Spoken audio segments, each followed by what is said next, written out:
Hello दोस्तों, नमस्कार। आप सभी का हमारे यूट्यूब चैनल पर स्वागत है। यदि आप लोग क्लास 12th हिंदी स्टूडेंट हैं और 22 फरवरी को एग्जाम देने वाले हैं और आप लोगों को अभी तक नहीं पता कि आपको कौन सा जीवन परिचय या फिर आप बोल सकते हो साहित्यिक परिचय तैयार करना है ताकि आपके यहाँ से 10 नंबर बिल्कुल पक्के हो जाएं, तो ये वीडियो आप सभी लोगों के लिए ही होने वाली, इसीलिए आप वीडियो को बिल्कुल भी स्किप मत करिएगा। महत्वपूर्ण लेखक की यदि हम लोग बात करेंगे तो यहाँ से आपके दो महत्वपूर्ण लेखक होते हैं। पहला आपका होता है वासुदेव शरण अग्रवाल, दूसरा आपका होता है हजारी प्रसाद द्विवेदी। इन दोनों को यदि आप लोग तैयार कर लोगे तो यहाँ से आपके 5 नंबर बिल्कुल पक्का हो जाएगा। और फिर महत्वपूर्ण कवि की बात करेंगे तो यहाँ से आपके दो महत्वपूर्ण कवि भी हैं, जो कि आपका पहला हो जाता है जयशंकर प्रसाद, दूसरा आपका हो जाता है महादेवी वर्मा। तो इन चारों को यदि आप लोग तैयार कर लेते हो तो यहाँ से आपके 10 नंबर बिल्कुल पक्के हो सकते हैं। तो इसीलिए आप लोग इन चारों जीवन को परिचय को तैयार करिए और अपने बोर्ड परीक्षा में बहुत अच्छा स्कोर कर सकते हैं। तो इसीलिए आप वीडियो को बिल्कुल भी स्किप मत करिएगा। इन चारों जीवन परिचय को मैं आज इस वीडियो में करवाने वाला हूँ, तो इसलिए आप वीडियो को ध्यान से देखिए और साथ में वीडियो को लाइक कर दिए, चैनल को भी सब्सक्राइब कर दिए। फिर हम वीडियो को स्टार्ट करते हैं। सबसे पहले हम महत्वपूर्ण लेखकों को देखेंगे, फिर हम लोग महत्वपूर्ण कवि को भी देखेंगे। तो चलिए वीडियो को शुरू करते हैं। तो सबसे पहले हम लोग लेखक का जो टॉपिक कर रहे हैं तो उसमें हम लोग सबसे पहले वासुदेव शरण अग्रवाल का जीवन परिचय देखेंगे। तो आपकी बोर्ड परीक्षा में जो क्वेश्चन आता है वो इस प्रकार से आता है, किसी एक लेखक का साहित्यिक परिचय देते हुए उनकी रचनाओं का उल्लेख कीजिए। इस प्रकार से क्वेश्चन आता है। वहां पर आपको 3 लेखकों के नाम दिए जाते हैं, तो उसमें से आपको एक का साहित्यिक परिचय देते हुए उनकी रचनाओं का उल्लेख करना है। हालांकि जो 12th होता है, 12th में यहाँ पर आपको जीवन परिचय नहीं लिखना होता है, आपको केवल साहित्यिक परिचय और रचनाएं लिखनी होती हैं। लेकिन अगर आप लोग जीवन परिचय में 2-4 लाइन लिख देते तो आपके लिए बहुत ही अच्छा होता है। तो इसीलिए हम लोग क्या करेंगे, इसमें हम लोग वासुदेव शरण अग्रवाल की सबसे पहले जीवन परिचय में 2-4 लाइनें लिख देंगे। जैसे कि वासुदेव शरण अग्रवाल का जन्म कब हुआ, उनके माता पिता का क्या नाम था, वह कहाँ पर रहते थे, उनकी प्राथमिक शिक्षा कहाँ पर हुई, ये सारी चीज़ें आप लोग जीवन परिचय में थोड़ा सा बता सकते हो, क्योंकि आपके लिए अच्छा रहेगा यदि आप लोग ये चीज़ भी कर देते हो। उसके अलावा यदि हम लोग नंबर की बात करेंगे तो नंबर आपको साहित्यिक परिचय और रचनाओं के ही मिलते हैं। साहित्यिक परिचय के आपके 3 नंबर मिलते हैं, रचनाओं के 2 नंबर मिलते हैं। तो इसीलिए आपको इस प्रकार से समझ गए होंगे सारी चीज़ें। तो जो आपका 12th की हिंदी होती है, इसमें आपका जो लेखक होते हैं, इनके जीवन परिचय को आपको लिखना नहीं होता है, केवल साहित्यिक परिचय को लिखना होता है और रचनाएं लिखनी होती हैं। लेकिन हम लोग जीवन परिचय में भी थोड़ा बहुत लिखेंगे। तो क्या लिखेंगे आइए समझ लेते हैं। सबसे पहले हम लोग वासुदेव शरण अग्रवाल इस प्रकार से हेडिंग लगा दोगे। फिर आप लोग लिखना चाहो तो ये बता सकते हो कि इतनी बार क्वेश्चन पूछा गया है, या आप लोग अपने जानकारी के लिए जान सकते हो। बोर्ड एग्जाम में केवल आपको ये हेडिंग लगानी है, फिर आपको जीवन परिचय थोड़ा सा लिखना है, फिर साहित्यिक परिचय, फिर रचनाएं लिख देनी है इस प्रकार से। तो सबसे पहला जीवन परिचय में वो लोग बताएंगे कि जीवन परिचय इस प्रकार से हेडिंग लगाओगे, फिर लिखना स्टार्ट करोगे कि डॉक्टर वासुदेव शरण अग्रवाल का जन्म सन 1904 ईस्वी में मेरठ जनपद के खेड़ा ग्राम में हुआ था। इनके माता पिता लखनऊ में रहते थे और इन्होंने काशी हिंदू विश्वविद्यालय से एमए तथा लखनऊ विश्वविद्यालय से पहाड़ी निकालीन भारत नामक शोध प्रबंध पर डीलिट की उपाधि प्राप्त की थी। तो यदि आप लोग चाहो तो यहाँ तक लिख सकते हो। और उसके अलावा जीवन परिचय में एक लाइन और आप लोग बढ़ाना चाहो तो बढ़ा सकते हो कि भारतीय संस्कृति और पुरातत्व का यह महान पंडित एवं साहित्यकार सन 1967 ईस्वी में परलोक सिधार गया। यानी कि उनकी मृत्यु कब हुई, उनका जन्म कब हुआ, उनकी प्राथमिक शिक्षा कहाँ पर हुई और साथ ही में उनके माता पिता कहाँ रहते थे, ये सारी चीज़ें आप लोग इसमें बता सकते हो। ठीक है, तो ये चीज़ आप लोग सबसे पहले जीवन परिचय में आप लोग इतना लिखना चाहो तो लिख सकते हो। फिर हम लोग साहित्यिक परिचय की ओर बात करेंगे। साहित्यिक परिचय में थोड़ा सा आपको ज़्यादा लिखना पड़ेगा कि ये आपका 3 नंबर के लिए होता है। 3 नंबर आपको मिलेंगे जब आप लोग साहित्यिक परिचय को अच्छे तरीके से लिख दोगे। तो डॉक्टर वासुदेव शरण अग्रवाल के जीवन परिचय में थोड़ी सी हम लोग लाइनें देख ली है। अब हम लोग साहित्यिक परिचय की बात कर लेते हैं। तो इसमें आप लोग बता सकते हो कि डॉक्टर अग्रवाल जो आपके थे, डॉक्टर आपका जो वासुदेव शरण अग्रवाल थे, वो भारतीय संस्कृति, पुरातत्व और प्राचीन इतिहास के प्रकांड पंडित एवं अन्वेषक थे। ठीक है, ये चीज़ हमको कहाँ पर बतानी, थोड़ी सी उनकी तारीफ में इस प्रकार से बताना है कि डॉक्टर वासुदेव शरण अग्रवाल भारतीय संस्कृति, पुरातत्व और प्राचीन इतिहास के प्रकांड पंडित एवं अन्वेषक थे। इनके मन में भारतीय संस्कृति को वैज्ञानिक अनुसंधान की दृष्टि से प्रकाश में लाने की उत्कृष्ट इच्छा थी। यानी कि इनके मन में ऐसी बात थी कि भारतीय संस्कृति को अनुसंधान यानी कि वैज्ञानिक जो अनुसंधान की दृष्टि से प्रकाश में लाने की इनके मन में उत्कृष्ट इच्छा थी। अतः इन्होंने उच्च कोटि के अनुसंधानात्मक निबंधों की रचना की। इनके जो अधिकांश निबंध हैं वो आपके प्राचीन भारतीय इतिहास और से संबंध है। यानी कि इनके जो प्राचीन भारतीय इतिहास है उसी पर इनके अधिकांश निबंध जो हैं वो आधारित हैं। इस प्रकार से आप लोग बता सकते हो। आगे आप लोग इसमें बता सकते हैं कि इन्होंने निबंध के अतिरिक्त पाली, प्राकृत और संस्कृत के अनेक ग्रंथों का संपादन और पाठ शोधन का कार्य किया। जायसी के पद्मावत पर इनकी टीका सर्वश्रेष्ठ मानी जाती है। यानी कि इन्होंने निबंध के अतिरिक्त भी बहुत सारी चीज़ों को किया, जिसमें आप लोग बता सकते हैं कि पाली, प्राकृत और संस्कृत के अनेक ग्रंथों का संपादन भी किया था, साथ में पाठ शोधन का भी कार्य किया था। और जायसी के पद्मावत पर जो इनकी टीका वो सर्वश्रेष्ठ मानी जाती है। इन्होंने बाण भट्ट के हर्षचरित का सांस्कृतिक अध्ययन प्रस्तुत किया। ये भी चीज़ आप लोग बता सकते हो। अभी आपका साहित्यिक परिचय, तो इसको आपको बिल्कुल भी मिस नहीं करना है, इसको अच्छे तरीके से आपको याद कर लेना है, क्योंकि साहित्यिक परिचय और रचनाएं लिखने के लिए आपको यहाँ पर नंबर दिए जाते हैं। तो आगे आप लोग इसमें बता सकते हैं कि इन्होंने बाणभट्ट के हर्षचरित्र का सांस्कृतिक अध्ययन प्रस्तुत किया और प्राचीन महापुरुषों जैसे कि आपका श्री कृष्ण हो गए, वाल्मीकि जी हो गए, मनु आदि का आधुनिक दृष्टि से बुद्धि सम्मत चरित्र प्रस्तुत किया। हिंदी साहित्य के इतिहास में अपनी मौलिकता, विचारशीलता और विद्वत्ता के लिए ये चिर स्मरणीय रहेंगे। तो इस प्रकार से आपको बताना है साहित्यिक परिचय। और यदि आप लोग इतना लिख देते हो जितना कि मैंने आपको बताया है यहाँ से लेकर के यहाँ तक, तो फिर आपको यहाँ पर 3 नंबर साहित्यिक परिचय के लिए बिल्कुल आसानी से मिल जाएंगे। उसके बाद में फिर आपको यहाँ पर इनकी कृतियाँ लिखनी होंगी, यानी कि उनकी रचनाएं लिखनी होंगी, और रचनाएं को लिखने के लिए आपको 2 नंबर दिए जाएंगे। तो रचनाएं में आप लोग इस प्रकार से बता सकते हैं कि डॉक्टर वासुदेव शरण अग्रवाल ने निबंध, शोध एवं संपादन के क्षेत्र में महत्वपूर्ण कार्य किया। इनकी प्रमुख रचनाओं का विवरण निम्नोक्त है। इस प्रकार से आप लोग कर सकते हो। उसके अलावा आप लोग सभी चीज़ों को अलग हेडिंग लगा लगा के कर सकते हो। ये बहुत ही ज़्यादा अच्छा है आप लोगों के लिए। यदि आप लोग निबंध संग्रह डाल करके फिर जितने भी उनके निबंध संग्रह है उनको इस प्रकार से लिख दोगे तो बहुत ही अच्छा है। शोध प्रबंध डाल करके उनका शोध प्रबंध लिख दोगे तो भी बहुत अच्छा है। आलोचना ग्रंथ डाल करके उनके आलोचना ग्रंथ को लिख दोगे तो बहुत अच्छा है। और संपादन डाल करके उनके जो संपादन जो उन्होंने किए थे उसको इस प्रकार से लिखोगे तो आप लोगों के लिए बहुत ही अच्छा है। पूरे पूरे मार्क्स मिलने की पूरी संभावना है। और यदि आप लोग इसको इस प्रकार से यदि आपको याद नहीं रहता है तो रचनाएं डाल करके आप लोग एक लाइन से सारी चीज़ें लिख सकते हो, जितनी भी रचनाएं आपको उनकी याद होती हैं। लेकिन यदि आप लोग इस प्रकार से लिखते हो जैसा कि मैंने आपको बताया है, तो फिर आपको यहाँ पर एक भी नंबर कोई भी काट नहीं सकता है। तो इस प्रकार से आप लोग समझ गए होंगे। तो सबसे पहले हम लोग रचनाएं में उनकी निबंध संग्रह में देख लेते हैं कि उनमें निबंध में कौन कौन से निबंध उनके हैं। तो इसमें आप लोग बता सकते हैं, पहला पृथ्वीपुत्र, दूसरा आप लोग बता सकते हैं कल्पलता, फिर आपका हो जाएगा कला और संस्कृति, कल्पवृक्ष, भारत की एकता। इस प्रकार से आप लोग 4-5 निबंध लिखोगे, फिर आप लोग आदि लगा सकते हो जितना आपको याद होगा। 3-4 तो आपको याद ही होने चाहिए, उसके बाद में फिर आप लोग आदि लगा करके बता सकते हो। शोध प्रबंध में आप लोग बता सकते हैं पाली निकाली भारतवर्ष, इस प्रकार से। फिर आप लोग आलोचना ग्रंथ में बताएंगे कि पद्मावत की संजीवनी व्याख्या तथा हर चरित्र का सांस्कृतिक अध्ययन, इस प्रकार से आप लोग बता सकते हो आलोचना ग्रंथ में। फिर लास्ट में आप लोग बताएंगे संपादन में पाली, प्राकृत और संस्कृत के एकाधिक ग्रंथों का। तो इस प्रकार से जो इनका जीवन परिचय था, जो साहित्यिक परिचय और रचनाएं थी वो पूर्ण से कंप्लीट हो गई हैं। उसके अलावा भी यदि आपके पास समय बचता है और आप लोग और अच्छा करना चाहते हो तो साहित्य में इनका स्थान भी आप लोग बता सकते हो, ठीक है। यदि आप लोग जीवन परिचय और साहित्यिक परिचय में कृतियाँ लिख देते हो तब भी आपको पूरे पूरे मार्क्स मिल जाएंगे। लेकिन यदि आप लोग बहुत ही अच्छा प्रभाव डालना चाहते हैं ताकि आगे जब भी आपका जो एग्जामिनर हो देखे तो उसको लगे कि बच्चा बहुत ही पढ़ा लिखा है और उसको बहुत सारी चीज़ों की नॉलेज है, तो आप लोग ये चीज़ भी यहाँ पर बता सकते हो साहित्य में स्थान भी। तो साहित्य में स्थान में आप लोग बता सकते हैं कि भारतीय संस्कृति और पुरातत्व के विद्वान डॉक्टर वासुदेव शरण अग्रवाल का निबंध साहित्य अत्यधिक समृद्ध है। पुरातत्व और अनुसंधान के क्षेत्र में इनकी समता कोई नहीं कर सकता। निश्चय ही हिंदी साहित्य में इनका मूर्धन्य स्थान है। तो इस प्रकार से साहित्य में आप लोग स्थान भी बता सकते हो। और यदि आप इसे नहीं भी लिखोगे तो फिर आपके नंबर नहीं कटने वाले हैं, क्योंकि आपको यहाँ पर साहित्यिक परिचय और रचनाएं लिखने के नंबर दिए जाते हैं, जो कि आप लोगों को मैंने बता ही दिया है। और आपको जीवन परिचय में भी 3-4 लाइन लिख देनी है अपनी तरफ से। तो इस प्रकार से ये चीज़ें आप लोग समझ गए होंगे। तो वासुदेव शरण अग्रवाल का जो जीवन परिचय था वो कंप्लीट हो गया। यदि आपको यहाँ से वीडियो पसंद आए तो वीडियो को आप लोग जल्दी से लाइक कर दो। हम लोग इसमें बात करने वाले हैं हजारी प्रसाद द्विवेदी के बारे में। और फिर जब आप लोग वासुदेव शरण अग्रवाल और हजारी प्रसाद द्विवेदी का जीवन परिचय तैयार कर लेते हो तो यहाँ से जो आपके महत्वपूर्ण लेखक हैं वो कंप्लीट हो जाएंगे। फिर हम लोग महत्वपूर्ण कवि के बारे में समझेंगे। तो चलिए हम लोग देख लेते हैं डॉक्टर हजारी प्रसाद द्विवेदी के जीवन परिचय के बारे में। बहुत ही अच्छे तरीके से मैं आपको यहाँ बताऊंगा।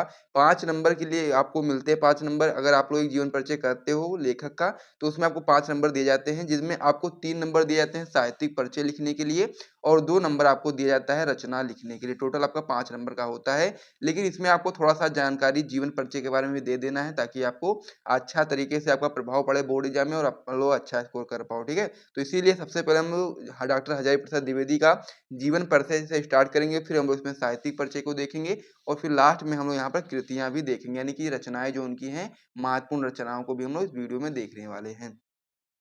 तो चलिए हम लोग डॉक्टर हजारी प्रसाद द्विवेदी के जीवन परिचय को लिखना शुरू कर देते हैं। और आप लोग वीडियो को लाइक कर दो यदि आप लोगों ने तो वीडियो को लाइक नहीं किया है। फिर हम लोग इसको स्टार्ट करते हैं। तो जीवन परिचय में आप लोग सबसे पहले जीवन परिचय में आपको कुछ चीज़ें याद रखनी चाहिए, जैसे कि मान लीजिए आप लोग हजारी प्रसाद द्विवेदी जी का जीवन परिचय लिख रहे हो तो उनका जन्म कहाँ पर हुआ था, किस परिवार में हुआ था, साथ ही में उनकी मृत्यु कब हुई। ये सारी जानकारी 2-3 चीज़ें आपके लिए बहुत ही महत्वपूर्ण है। यदि आप लोग किसी भी लेखक या कवि का जीवन परिचय लिख रहे हो, तो इतना आपको लिखना ही पड़ेगा हर एक लेखक और कवि के जीवन परिचय में। तो जीवन परिचय में आप लोग डॉक्टर हजारी प्रसाद द्विवेदी के लिखोगे, आचार्य हजारी प्रसाद द्विवेदी का जन्म बलिया के दूबे के छपरा नामक गाँव में एक सरयू पारीय ब्राह्मण परिवार में सन 1907 ईस्वी में हुआ था। कब हुआ था? 1907 ईस्वी में हुआ था। तो यहाँ पर 2-3 चीज़ें जो आप लोग हाइलाइट करना चाहो तो कर सकते हो। पहला तो यहाँ पर दिया गया है दूबे का छपरा, बलिया का दूबे का छपरा नामक गाँव में इनका जन्म हुआ था और ब्राह्मण परिवार में हुआ था और कब किस सन में हुआ था, तो आप बता सकते हैं कि 1907 ईस्वी में हुआ था। तो 1 पॉइंट आपका ये हो जाता है, 1 पॉइंट आपका ये हो जाता है, 1 पॉइंट आपका ये हो जाता है। तो 3 पॉइंट यदि आप लोग चाहो तो ब्लैक पेन से भी यहाँ पर लिख सकते हो जीवन परिचय में, तो और भी अच्छा लगेगा आपके बोर्ड परीक्षा में। जब भी आप लोग लिख कर के आओगे तो और अच्छे मार्क्स आपको यहाँ पर मिलेंगे। आगे आप लोग बता सकते हैं कि पारिवारिक परंपरा के अनुसार इन्होंने प्रारंभ में संस्कृत का अध्ययन किया और सन 1930 ईस्वी में काशी विश्वविद्यालय से ज्योतिषाचार्य की परीक्षा उत्तीर्ण की। तो इस प्रकार से इतना हो गया। इसमें भी आप लोग हाईलाइट करना चाहो तो कर सकते हो कि 1930 ईस्वी में उन्होंने काशी विश्वविद्यालय से यहाँ पर ज्योतिषाचार्य की परीक्षा को उत्तीर्ण किया था। फिर इसका जो मोस्ट इम्पोर्टेंट जो पॉइंट इसमें और आपका होने वाला है कि इनका देहांत 18 मई सन 1979 ईस्वी में हो गया था। ये चीज़ आपको यहाँ पर याद रखना। तो यहाँ पर 3-4 चीज़ें जो बहुत ही याद करने लायक हैं आपकी। सबसे पहला कि इनका जन्म स्थान कौन सा, तो जन्म स्थान आप लोग बता सकते हैं दूबे का छपरा नामक गाँव में इनका जन्म हुआ था। इनका जन्म 1907 ईस्वी में हुआ था और फिर इनकी मृत्यु जो हुई थी वो आपकी थी 1979 ईस्वी में। इस प्रकार से आपका ये जीवन परिचय में इतना लिख दोगे, फिर इससे ज़्यादा लिखने की बिल्कुल भी आवश्यकता नहीं है, क्योंकि आपको नंबर दिए जाते हैं साहित्यिक परिचय और कृतियाँ लिखने के लिए। तो जीवन परिचय में आप लोग इतना लिख दोगे तो इनफ है, इतना ही, इससे ज़्यादा लिखने की आवश्यकता नहीं है। तो इतना आप लोग नोट करना चाहो नोट कर लो, याद करना चाहो जैसे भी करना चाहो कर सकते हो। फिर हम लोग साहित्यिक परिचय देखना शुरू कर देते हैं। साहित्यिक परिचय में इन्होंने साहित्यिक में क्या-क्या चीज़ें करी हैं, वो चीज़ हमको इसमें बतानी होती हैं। तो साहित्यिक परिचय में या फिर वो आपको लिख भी सकते हो साहित्यिक योगदान या फिर साहित्यिक परिचय सेम चीज़ होती है। तो इसमें आप लोग बताएँगे साहित्यिक परिचय में कि आधुनिक युग के गद्यकारों में आचार्य हजारी प्रसाद द्विवेदी का महत्वपूर्ण स्थान है। यानी कि जो आधुनिक युग के गद्यकार हैं उनमें जो आचार्य हजारी प्रसाद द्विवेदी हैं उनका बहुत ही महत्वपूर्ण योगदान है, आप कह सकते हैं स्थान है। उनकी रचनाओं में प्राचीनता और नवीनता का अपूर्व समन्वय हुआ। यानी कि जो उनकी रचनाएँ हैं उनमें प्राचीनता और नवीनता का अपूर्व समन्वय है, इस प्रकार से आपको समझ लेना है। आगे आप लोग इसमें बताएँगे कि उनके विषय विवेचन में गंभीरता और शालीनता स्पष्ट रूप से प्रतिबिंबित होती है। फिर आप लोग आगे बताएँगे कि हजारी प्रसाद द्विवेदी आधुनिक युग के मूर्धन्य निबंधकार थे और उनके निबंधों में अद्यतन विचारधाराएँ किसी न किसी रूप में विद्यमान है। यानी कि निबंधकार के रूप में बहुत ही ज़्यादा प्रसिद्ध हैं। उनके अधिकांश जो निबंध हैं वो आपके विचारात्मक निबंधों की कोटि में आते हैं और विचारात्मक निबंधों की परंपरा में आपका जो योगदान है वो सर्वथा सराहनीय है। यानी कि जो हजारी प्रसाद द्विवेदी हैं उनका जो विचारात्मक निबंधों की परंपरा में उनका जो योगदान है वो बहुत ही ज़्यादा सराहनीय है। इस प्रकार से आप लोग इतना बता सकते हैं। फिर आप लोग आगे बताएँगे कि द्विवेदी जी के ललित निबंधों में रसास्वादन की अपूर्व क्षमता विद्यमान है। यानी कि जो उनके ललित निबंध हैं उसमें रसास्वादन की कह सकते हैं अपूर्व क्षमता विद्यमान है और उनमें आपका भावुकता सरसता और कोमलता के साथ-साथ वैचारिक प्रतिपादन की शैली विद्यमान है। यानी कि जो उनके ललित निबंध हैं उनमें भावुकता भी है, सरसता भी है और कोमलता के साथ-साथ वैचारिक प्रतिपादन की शैली विद्यमान है। निश्चय ही ललित निबंध के क्षेत्र में वे युग प्रवर्तक लेखक रहे हैं। तो इस प्रकार से आपको इतना लिखना पड़ेगा, क्योंकि ये आपको 3 नंबर के लिए होता है, 3 नंबर आपको यहाँ पर दिए जाते हैं साहित्यिक परिचय के लिए। तो आपको इतना तो करना ही पड़ेगा, तभी आपको पूरे 3 नंबर मिलने वाले हैं। तो इतना आप लोग समझ गए होंगे, तो इसे आप लोग स्क्रीनशॉट लेना चाहो तो ले सकते हो। सबसे पहले हम लोगों ने जीवन परिचय को देखा, कुछ मोस्ट इम्पोर्टेंट पॉइंट को, फिर हम लोगों ने यहाँ पर साहित्यिक परिचय को देखा। अब हम लोग इसमें देखने वाले हैं इनकी रचनाओं के बारे में, जिसके लिए हमको 2 नंबर मिलने वाले हैं। तो कृतियाँ बोलो या रचना बोलो, बात एक ही है। तो कृतियाँ में आपको बताएँगे कि आचार्य हजारी प्रसाद द्विवेदी ने हिंदी गद्य क्षेत्र में उपन्यास, आलोचना, निबंध और इतिहास संबंधी बहुत से ग्रंथ लिखे हैं, जिनमें मुख्यतः निम्नलिखित, यानी कि इनमें से जो मतलब कि जो आचार्य हजारी प्रसाद द्विवेदी हैं उन्होंने गद्य के क्षेत्र में उपन्यास भी लिखा है, आलोचना, निबंध और इतिहास संबंधी बहुत से ग्रंथ लिखे हैं और जिसमें से जो मोस्ट इम्पोर्टेंट है वो मैं आपको यहाँ बताने वाला हूँ। सबसे पहले आप लोग हेडिंग लगा सकते हैं उपन्यास की। इस प्रकार से लिखेंगे तो आपको और भी अच्छे मार्क्स मिलेंगे। उपन्यास की हेडिंग लगाओ, फिर उनके जो उपन्यास है मोस्ट इम्पोर्टेंट उनको एक में लिख दो। यानी कि बाण भट्ट की आत्मकथा, चारूचंद्र लेख, अनाम दास का पोथा, पुनर्नमा। तो इस प्रकार से आप लोग लिखोगे तो पूरे मार्क्स आपको मिलेंगे। फिर आपको यहाँ पर लगाना है निबंध संग्रह का कह सकते हैं हेडिंग। फिर लिखना स्टार्ट करोगे कि अशोक के फूल, कूटज, विचार प्रवाह, कल्पलता, आलोक पर्व, विचार और वितर्क। इस प्रकार से इनके कुछ मोस्ट इम्पोर्टेंट जो आपके निबंध संग्रह हैं, इसको आप लोग यहाँ पर नोट कर सकते हो। और साथ ही में ये चीज़ अभी आप लोग रचना याद करोगे तो अगर मान लीजिए पूछ ले आपसे बहुविकल्पी प्रश्न में कि अशोक के फूल किसका निबंध संग्रह है, तो आप लोग बता सकते हैं हजारी प्रसाद द्विवेदी जी का है। तो इसी प्रकार से किसी भी एक का पूछेगा तो आप लोग बता पाओगे, अगर आपको रचनाएँ याद होंगी। फिर इतिहास की बात करेंगे तो इतिहास में हम लोग बताएँगे कि हिंदी साहित्य का आदिकाल, हिंदी साहित्य की भूमिका, हिंदी साहित्य, ये सारी चीज़ें कह सकते हैं कि हजारी प्रसाद द्विवेदी द्वारा रचित हैं। फिर आपका इसमें अगला हो जाएगा आलोचनात्मक ग्रंथ, जिसमें आपका हो जाएगा कालिदास की लालित योजना, साहित्य सहचर, साहित्य का मर्म। तो इस प्रकार से आपका ये हो जाता है। तो इस प्रकार से आपका जो जीवन परिचय होता है डॉक्टर हजारी प्रसाद द्विवेदी का, वो पूर्ण से कंप्लीट हो जाता है। जो जीवन परिचय होता है किस प्रकार से आप लोग बताएँगे, जीवन परिचय या फिर आप लोग बोल सकते हो साहित्यिक परिचय, वो आइए समझ लेते हैं। तो क्वेश्चन आपका इस प्रकार से आता है कि निम्नलिखित में से किसी कवि का साहित्यिक परिचय देते हुए उनकी कृतियों, प्रमुख कृतियों पर प्रकाश डालिए। इसमें आपको 3 जीवन परिचय दिए जाएँगे, 3 में से आपको 1 करना पड़ेगा। जैसे कि मान लीजिए आपको यहाँ पर दिए जाते हैं जयशंकर प्रसाद, महादेवी वर्मा और कह सकते हैं प्रताप नारायण मिश्र। तो इस प्रकार से आपको 3 दिए जाएँगे, 3 में से आपको 1 करना होगा। तो इसीलिए मैं आपको यहाँ पर बताने वाला हूँ सबसे पहले जयशंकर प्रसाद जी के बारे में, बहुत ही ज़्यादा महत्वपूर्ण ये आपका होता है। आपके 5 नंबर बिल्कुल पक्के करवा सकते हैं और हर बार आपकी बोर्ड परीक्षा में आते हैं। तो इसीलिए आप लोग जयशंकर प्रसाद जी का अगर अभी तक जीवन परिचय नहीं तैयार किया है, तो आप लोग ज़रूर तैयार कर लीजिए। तो सबसे पहले हम लोग जीवन परिचय की बात करेंगे। तो यहाँ पर आपको एक चीज़ और भी समझना है कि जो क्लास 12th की बात करें यदि हम लोग, तो यहाँ पर आपको साहित्यिक परिचय और कृतियाँ लिखने के लिए आपको 3 और 2 नंबर यानी कि 5 नंबर दिए जाते हैं। जीवन परिचय फिर भी आप लोग इसमें थोड़ा बहुत लिखोगे ताकि बहुत ही अच्छा इंप्रेशन आपका पड़े। तो जीवन परिचय में सबसे पहले आप लोग यहाँ बताओगे कि जयशंकर प्रसाद का जन्म 30 जनवरी सन 1889 ईस्वी में काशी के धनी परिवार में हुआ था। यानी कि जीवन परिचय में आपको ज़्यादा लिखने की आवश्यकता नहीं है, कुछ मेन चीज़ें जो हैं, मेन पॉइंट हैं, उन्हीं को केवल लिखने की आवश्यकता है। बाकी जो चीज़ें होंगी वो हम लोग साहित्यिक परिचय और रचनाएँ में लिखेंगे, क्योंकि साहित्यिक परिचय को लिखने के लिए आपको 3 नंबर और रचनाएँ लिखने के लिए 2 नंबर दिए जाते हैं। तो यहाँ से सबसे पहले आपको यहाँ पर जिस भी कवि या फिर लेखक का जीवन परिचय आप लोग लिख रहे हो, उसका आपको जन्म और साथ ही में जन्म तिथि और साथ में जन्म स्थान आपको पता होना चाहिए, ठीक है? तो ये चीज़ आपको यहाँ पर याद रखना है। आगे आप बता सकते हैं कि इनके पिता का नाम श्रीदेवी प्रसाद था, यानी कि जो कह सकते हैं जयशंकर प्रसाद के पिता का नाम था वह जेबी प्रसाद था, ठीक है? फिर आप लोग इसमें आगे बताएँगे कि प्रसाद जी का सारा जीवन संघर्षों में बीता, यानी कि जो प्रसाद जी थे, उनका सारा जीवन संघर्षों में बीता, क्योंकि बहुत ही कम समय में ही, यानी कि जब ये बाल्य अवस्था में ही थे, तो इनके पिता की और उनके भाई की भी मृत्यु हो गई थी। तो इसीलिए प्रसाद जी का जो सारा जीवन था वो संघर्षों में बीता और कठोर परिश्रम और संघर्ष के कारण वो क्षय रोग के शिकार हो गए और अंततः 14 जनवरी सन 1937 ईस्वी में केवल 48 वर्ष की अल्प आयु में परलोकवासी हो गए। तो इस प्रकार से जीवन परिचय में आपको इतना लिख दोगे तो आपको पूरे मार्क्स मिलेंगे। जीवन परिचय में आपको इससे ज़्यादा लिखने की ज़रूरत नहीं है, क्योंकि नंबर आपको साहित्यिक परिचय और रचनाएँ लिखने के लिए मिलती हैं। ये तो आप इस प्रकार से लिखोगे ताकि आपका अच्छा इंप्रेशन पड़े और आपके नंबर इम्प्रूव हों। तो इसे आप समझ गए होंगे, तो चलिए अब हम जयशंकर प्रसाद जी के साहित्यिक परिचय को देख लेते हैं। तो यदि हम लोग साहित्यिक परिचय की बात करें तो उसमें हम बता सकते हैं कि जयशंकर प्रसाद जी की आधुनिक हिंदी साहित्य की गौरवपूर्ण विभूति है, यानी कि जयशंकर प्रसाद जी की जो आधुनिक हिंदी साहित्य की गौरवपूर्ण विभूति हैं।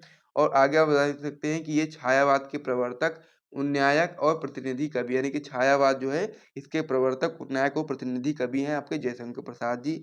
आगे आप बता सकते हैं इसमें कि प्रसाद जी ने अपने काव्य में मानवीय मूल्यों की प्रतिष्ठा की है, यानी कि जो उन्होंने काव्य लिखे उनमें अपने मानवीय मूल्यों की प्रतिष्ठा की है। और प्रसाद जी ने सौंदर्य और प्रेम के गायक कवि व आध्यात्मिक सौंदर्य के उपासक हैं, यानी कि जो आपके प्रसाद जी हैं वो आध्यात्मिक सौंदर्य के उपासक हैं, ठीक है?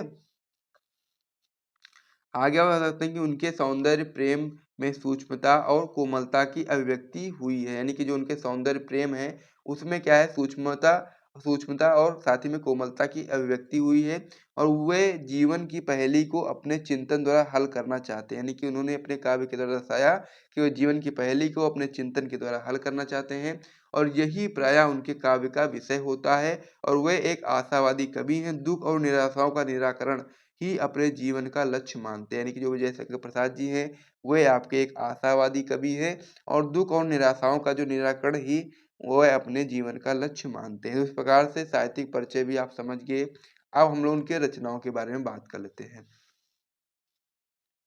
तो यदि हम जयशंकर प्रसाद जी की रचनाओं के बारे में बात करेंगे तो बहुत ही ज़्यादा आपको इम्पोर्टेंट चीज़ें यहाँ पर मिलने वाली हैं। सबसे पहले हम लोग यहाँ पर लिखेंगे कि प्रसाद जी ने काव्य, नाटक, कहानी, उपन्यास, निबंध आदि साहित्य के समस्त अंगों को अपनी लेखनी से समृद्ध किया है। यानी कि हर एक कह सकते हैं कि बहुत सारे उन्होंने क्या किया है, समस्त अंगों में बहुत सारे लेखनी की है और जिससे उन्होंने हिंदी साहित्य को समृद्ध किया है। तो इस प्रकार से आपका हुआ था। सबसे पहले आप इस प्रकार से हेडिंग लगा के सारी चीज़ें बताओगे। सबसे पहला आप बताओगे कि उन्होंने कौन-सी काव्य रचना की है, तो काव्य रचना में आप बता सकते हैं हेडिंग लगा के चित्राधार, कानन कुसुम, झरना और साथ ही में आपका यहाँ पर है लहर, आँसू, कामायनी। तो इस प्रकार से जयशंकर प्रसाद जी हैं उन्होंने काव्य रचना में इतनी सारी रचनाएँ की हैं और भी की हैं। लेकिन यहाँ पर बस आपको ज़्यादा लिखने की आवश्यकता नहीं है, 4-5 रचना लिख दोगे तो फिर आपको वहाँ पर मार्क्स मिलेंगे। फिर आपका इसमें नाटक है, नाटक में बताएँगे आप कल्याणी, ध्रुव स्वामिनी, स्कंदगुप्त, अजातशत्रु आदि नाटक भी उन्होंने लिखे हैं। कहानी की यदि हम लोग बात करेंगे तो कहानी में आकाशदीप हो गया, इंद्रजाल हो गया, प्रतिध्वनि हो गई, आंधी हो गई, छाया हो गई, तो इस प्रकार से कहानी भी हो जाती है। अब ये जो कह सकते हैं रचनाएँ हैं ये आपके लिए बहुत महत्वपूर्ण इसलिए भी हैं क्योंकि आप लोग जीवन परिचय में तो इसको करते ही करते हो, साथ ही में ये अलग से बहुविकल्पी में भी प्रश्न बनते हैं कि चित्राधार के कह सकते हैं कि चित्राधार के रचनाकार कौन हैं? या फिर पूछ ले आपसे झरना के रचनाकार कौन है? लहर या फिर आँसू की पूछ ले या फिर कर्नाटक में ध्रुव स्वामिनी, स्कंदगुप्त, अजातशत्रु इस प्रकार के क्वेश्चन आपके परीक्षा में बनते ही बनते हैं। तो इसे भी आपको समझ लेना है। फिर हम लोग बात करेंगे अगर अगर जयशंकर प्रसाद जी के उपन्यास रचना की, तो इसमें आप बता सकते हैं कंकाल, तितली, इरावती जो कि अपूर्ण है, वो आपके जयशंकर प्रसाद जी के उपन्यास है। और निबंध की बात करेंगे तो निबंध में आप बता सकते हो काव्य और कला आदि उनके निबंध हैं महत्वपूर्ण, ठीक है? तो इस प्रकार से आप लोग समझ गए उनकी रचनाओं के बारे में और साथ ही में उनका जीवन परिचय, साहित्यिक परिचय किस प्रकार से होता है, पूरा आप लोग समझने वाले हैं, जो कि एक बोर्ड परीक्षा के लिए बहुत ही ज़्यादा महत्वपूर्ण होने वाला है। तो चलिए हम लोग महादेव वर्मा का जीवन परिचय देख लेते हैं। और साथ ही में आप लोग वीडियो को यदि अभी तक लाइक नहीं किया तो लाइक कर दीजिए, चैनल को भी सब्सक्राइब कर दीजिए। फिर हम लोग महादेवी वर्मा का जीवन परिचय देखना शुरू कर देते हैं, बहुत ही महत्वपूर्ण आपका ये होता है। तो जीवन परिचय में आप लोग सबसे पहले उनके बारे में कुछ महत्वपूर्ण चीज़ें होती हैं उसको आपको बताना पड़ेगा। ज़्यादा लिखने की इसमें आवश्यकता है नहीं क्योंकि आपको पहले भी मैं बता चुका हूँ कि जीवन परिचय आपको बस उसमें कुछ महत्वपूर्ण चीज़ें होती हैं उनको भी लिखना होता है और साहित्यिक परिचय और रचनाएँ लिखने के लिए आपको यहाँ पर पूरे-पूरे मार्क्स दिए जाते हैं। तो जीवन परिचय भी आपको लिखना है लेकिन बस उसमें मेन पॉइंट है उसी को लिखना है। जैसे कि किसी भी लेखक या कवि का आप लोग जीवन परिचय लिख रहे हो, तो आपको वहाँ पर पता होना चाहिए कि उसका जन्म कब हुआ था, उसकी मृत्यु कब हुई थी और उसके अलावा भी 2-4 चीज़ें आप लोग याद करना चाहो तो याद कर सकते हो। इनके पिता का नाम क्या था? साथ ही में इनकी प्रारंभिक शिक्षा कहाँ पर हुई थी? इस प्रकार से इन चीज़ों को आप लोग याद कर सकते हो। तो चलिए हम लोग इसमें जीवन परिचय को देख लेते हैं तो आप लोग बताएँगे कि श्रीमती महादेवी वर्मा का जन्म सन 1907 ईस्वी में फर्रुखाबाद में हुआ था। ये चीज़ आपको वहाँ पर याद रखना है कि सन 1907 ईस्वी में महादेवी वर्मा का जो जन्म है वो फर्रुखाबाद में हुआ था। इनके पिता का नाम गोविंद प्रसाद वर्मा था, ठीक है? ये चीज़ आपको आपको यहाँ पर याद रखना है। आगे आप बता सकते हैं कि महादेवी वर्मा की जो प्रारंभिक शिक्षा थी वो इंदौर में हुई और महादेवी वर्मा जी उत्तर प्रदेश विधान परिषद की सदस्य भी रहीं, यानी कि वो उत्तर प्रदेश विधान परिषद की सदस्य भी रहीं और भारत सरकार द्वारा इन्हें पद्म भूषण अलंकरण से अलंकृत भी किया गया और सन 1987 ईस्वी में इनका परलोकवास हो गया। यानी कि 1907 ईस्वी में इनका जन्म हुआ था और 1987 ईस्वी में इनकी मृत्यु हो गई थी। इस प्रकार से आप लोग इतना याद कर सकते हो। फिर हम लोग इसमें साहित्यिक परिचय को देखेंगे। साहित्यिक परिचय की बात करें तो आपके लिए बहुत ही महत्वपूर्ण है क्योंकि 3 नंबर के लिए होता है तो आपको ये अच्छे तरीके से पढ़ना पड़ेगा। फिर हम लोग इसके साहित्यिक परिचय के बाद रचनाएँ देखेंगे उसके लिए आपको 2 नंबर दिए जाते हैं। तो चलिए हम लोग साहित्यिक परिचय देख लेते हैं इसमें आप बताएँगे कि महादेवी वर्मा जी छायावाद तथा रहस्यवाद की प्रमुख कवयित्री हैं। यानी कि जो महादेवी वर्मा हैं वो आपकी छायावाद और तथा रहस्यवाद की प्रमुख कवयित्री हैं। आरंभ में वे सूरदास, तुलसीदास, मीरा के भक्ति पदों से प्रभावित होकर ब्रज भाषा में रचना करती थी। यानी कि जब शुरुआती दौर था उनका तो वे सूरदास जी, तुलसीदास जी और मीरा के भक्ति पदों से प्रभावित थी और उसी से प्रभावित होकर के वे ब्रज भाषा में रचना किया करती थी। किंतु कुछ दिनों के बाद वह अपने राष्ट्रीय चेतना और वेदना के भावों को लेकर के खड़ी बोली में अवतीर्ण हुई और धीरे-धीरे प्रसाद पंत निराला की भांति इस युग में प्रविष्ट हो गई एवं प्रकृति के नाना रूपों में अपने विभिन्न भागों का समावेश किया। इस प्रकार से आप समझ सकते हो। आगे आप इसमें बता सकते हैं कि महादेवी वर्मा जी आधुनिक युग की सर्वश्रेष्ठ कवयित्री हैं और उन्होंने रहस्यवाद की सभी शैलियों को अपना करके वेदना के माध्यम से आत्मा और परमात्मा के संबंध को जिस कलात्मक ढंग से व्यक्त किया है ठीक है, वह अनुपम है। तो इस प्रकार से इसका साहित्यिक परिचय भी आपका हो जाता है। तो इसे भी आप लोग नोट कर लीजिए, फिर हम लोग रचनाएँ को देखते हैं। इस प्रकार से आप लोग देख सकते हो। रचनाओं के लिए हम लोग बात करें तो महादेवी वर्मा जी ने गद्य और पद्य दोनों में श्रेष्ठ रचनाएं की हैं और इनकी प्रसिद्ध रचनाएं निम्नोक्त हैं। सबसे पहले हम लोग यहाँ पर काव्य रचना लिखेंगे तो काव्य में आप बता सकते हैं निहार हो गया, रश्मि हो गया, नीरजा हो गया, सांद गीत, दीपशिखा आदि इनकी प्रमुख काव्य रचनाएं हैं। इसे नोट कर लीजिए। फिर हम लोग अगले पेज पे बढ़ते हैं और वहाँ पर भी कुछ महत्वपूर्ण रचनाओं को देखते हैं। इसमें आपका अगला हो जाता है निबंध संग्रह। तो निबंध संग्रह में आप बता सकते हैं अतीत के चलचित्र, स्मृति की रेखाएं, श्रृंखला की कड़ियाँ आदि प्रकार की उन्होंने निबंध संग्रह में भी निबंध लिखे हैं।